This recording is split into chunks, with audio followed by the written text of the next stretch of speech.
continuamos con Jorge Rodríguez, nuevo ministro de Comunicación e Información. Estabas invitado como alcalde, pero no viniste Sí, como verdad, ministro. no tuvo tiempo de venir como alcalde. No viniste como alcalde, pero viniste como ministro.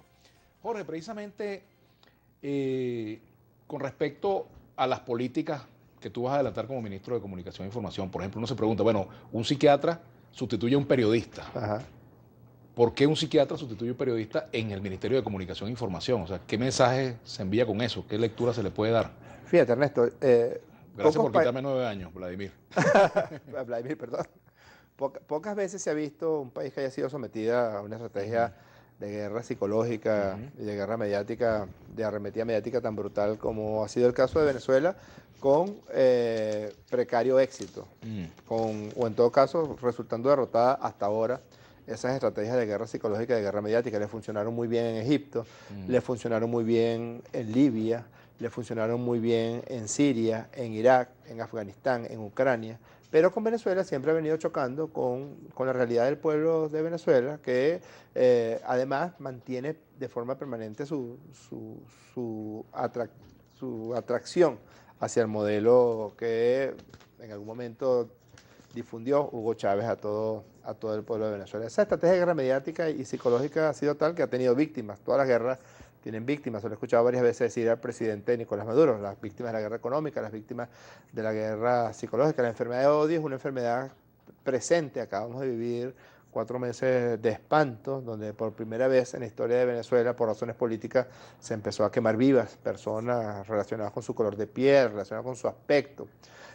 Situaciones de extrema violencia, la propia situación de escrache que muchos de nosotros hemos vivido y que se volvió una cosa generalizada. Yo llegué a ver cosas psicóticas como personas opositoras en Florida, en Weston o algunas de esas ciudades donde hay tanto odio, tanta matriz de odio, que eran agredidas por personas que la consideraban que habían sido chavistas o que son chavistas, etcétera, etcétera.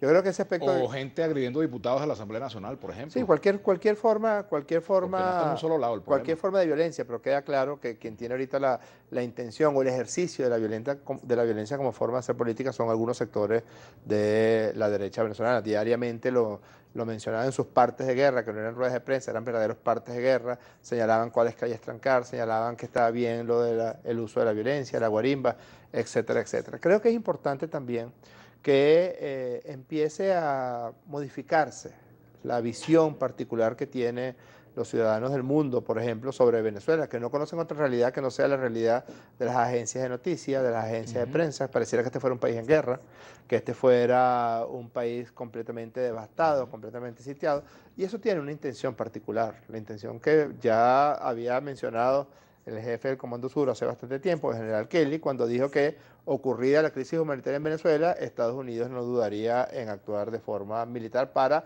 ayudar en la crisis humanitaria, que vayan a ver cómo ayudaron en Libia, cómo ayudaron en Siria, cómo ayudaron en Ucrania, cómo ayudaron en Afganistán, etcétera, etcétera. Creo que es muy importante que empiece a mostrarse la verdadera cara que tiene Venezuela, incluso trascendiendo el elemento propiamente político. Creo que también muchos de nosotros... Y eso lo tiene que hacer un psiquiatra, no puede ser un periodista del Ministerio de Yo creo Comunicación. que muchos de nosotros estamos muy sometidos a una especie de neurosis de la política, que creo que es interesante porque nos quedamos como en una sola nube, en nuestra propia nube de la práctica política, con nuestras propias verdades. Yo creo que es muy importante no solo la búsqueda de la verdad, sino la búsqueda del bienestar. Además, la verdad es poliédrica, la verdad tiene muchos lados, ¿no? Sí, pero también hay un elemento de lo real que tiene que ver con todo el carácter muy variado, muy versátil que tiene. Pero ¿qué toque psiquiátrico le vas a poner tú a tu gestión en el MINSI? Yo diría justamente tratar de mostrar en completud lo que es Venezuela, porque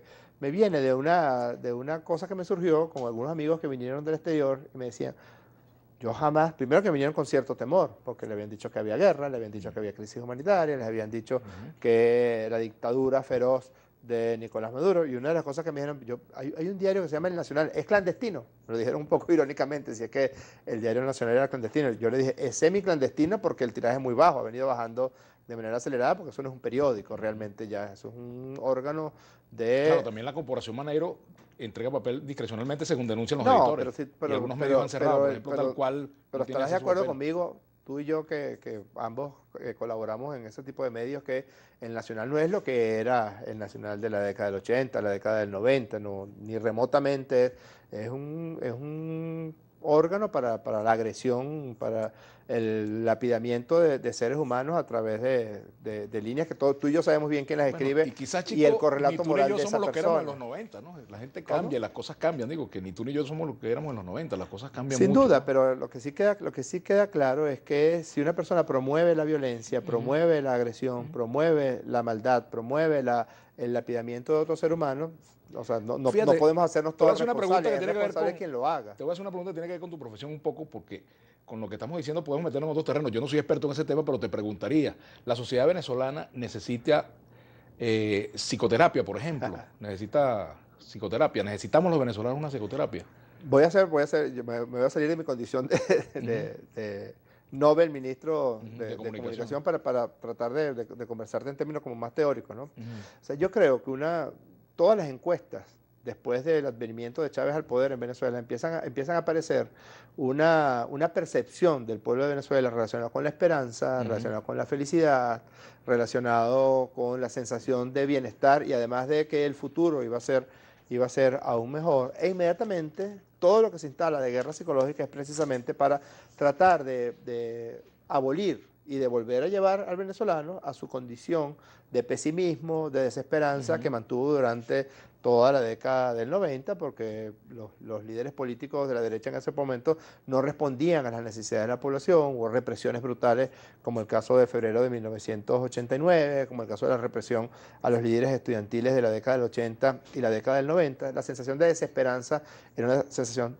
generalizada en Venezuela. Eso cambió de manera determinante, de manera profunda. ¿Tú no crees que Luego estamos otra vez aparece, en mira, en ese sótano? si fuera verdad lo que tú dirías, no hubiéramos ganado las elecciones Ujú, de gobernadores como las ganamos. Es una de las victorias más contundentes que ha tenido el chavismo en la historia electoral de los últimos años. 18 gobernaciones, 11 puntos de ventaja en el voto nacional. Decían que estábamos promoviendo la abstención ujú. porque la abstención nos iba a favorecer, y no fue así. Fue una abstención superior a la que hubo en las elecciones de gobernadores del 2012, 61,4%. Y se notó el voto esperanzado, el voto Ujú. presente, el voto leal del chavismo, que se recuperó. El chavismo recuperó casi 2 millones de votos respecto al resultado que obtuvimos en la anterior elección la anterior elección parlamentaria. Porcentualmente Sin obtuvimos embargo, el chavismo, de acuerdo a los números que dieron de la Asamblea Nacional Constituyente, perdió casi también 2,5 millones de votos entre julio y octubre, ¿no? Tienes que revisar, no se perdieron, porque es que las elecciones, Ujú, yo sé un poquito del tema electoral, las ujú, elecciones se comportan con unas características particulares. Es muy raro que para una elección de gobernadores o de alcaldes la participación supere el 55%. En otros países del mundo la participación en ese tipo de elecciones siempre ronda en el 40-45%. En Venezuela a la gente le gusta votar, al contrario de lo que piensan los jefes de la extinta MUT o los jefes de la derecha venezolana, que creen que la gente es una especie de chicle bomba, que si les da la gana de que voten, ya van a votar de manera pero persistente, pero si no le da la gana de que vote porque sabían que iban a salir revolcados en esta elección del 10 de diciembre, dicen a no votar, yo los quiero ver, ya yo tengo los videos preparados, ujú. cuando ellos pidan votar para las elecciones presidenciales, cuando ellas sean, yo voy a mostrar todos los videos de ellos diciendo que no se vaya a votar. Así como ahora podríamos mostrar los videos de ellos diciendo hace escasamente mes y medio que hay que salir a votar, que hay que salir a votar, desde Franklin Virgüe hasta Ramos Alú, diciendo que había que salir a votar. Las personas tampoco, los cerebros de los seres humanos no son una cosa maleable como creen, como JJ Rendón o Capriles Radonsky o Julio Borges. Los cerebros son para usarlos, para usar el lóbulo frontal, para usar la mente, y la gente se da cuenta de decir, no puede ser que esta gente llame a votar el 15 de octubre y ahora está llamando a la abstención y después va a llamar a unas primarias para escoger un Tengo que hacer candidato la pausa ahora presidencial. y sigo sin tener claro qué va a hacer un psiquiatra en el MINSE. Eso me lo Basi- vas a basi- aclarar, me lo aclaras de básicamente, regreso. mantener la alegría, sostener la alegría, como diría el verso de Mario Benedetti, defender la alegría. Una pregunta que te voy a decir que tiene que ver con la política comunicacional del gobierno y me vas a responder eso al regreso. ¿Cómo no? ¿Ayuda a la imagen del gobierno o fue un problema para la imagen del gobierno que el presidente pareciera como cualquier ser humano comiéndose una empanada en una transmisión? Vamos a hacer la pausa y ya venimos con Jorge Rodríguez, nuevo ministro de Comunicación e Información.